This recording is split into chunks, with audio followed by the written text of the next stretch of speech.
The countryside had always been a place of quiet resilience. Rolling hills brushed with morning mist, red barns faded by sun and time, and long fences stretching across the land like the wrinkles of age and endurance. For decades, those fences had been symbols of respect, dividing property, yes, but also preserving peace. And for one man, that peace was everything. Eli Turner was a man carved from the land itself. His hands were scarred by decades of labor, his skin darkened by sun and soil. His family had worked this same farm for 3 generations. To him, the creak of his old wooden gate was the sound of home. He took pride in simplicity: fresh paint on the barn, mended wire on the fence, the scent of cut hay drifting over his fields. But that peace, quiet, steady, unshakable, was about to meet its greatest enemy, vanity. Next door stood a house that did not belong in the countryside. It gleamed like a suburban transplant, all glass and beige perfection, surrounded by trimmed hedges that looked as though they were afraid to grow freely. Its owner, a woman named Patricia Holloway, though the locals whispered Karen under their breath, had moved in just months earlier. She was known for her perfectly styled hair,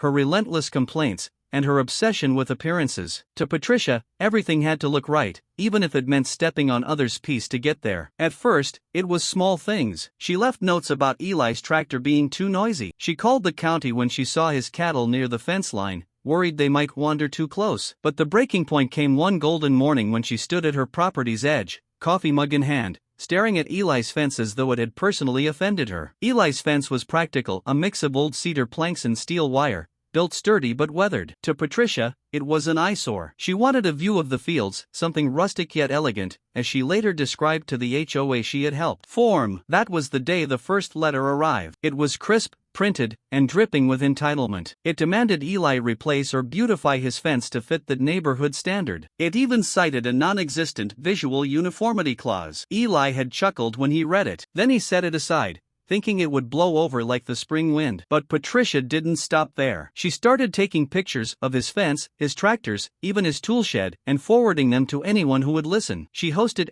HOA meetings on her porch, inviting other residents from the area, most of whom had lived peacefully there long before she arrived. Some came out of curiosity, others out of fear of her complaints. Within weeks, the peaceful dirt road had turned tense. Rumors grew like weeds. Some said Eli's fence lowered property values. Others whispered that Patricia was planning to file a formal complaint. For the first time in years, Eli felt the air of his farm grow heavy with unease. But he didn't argue.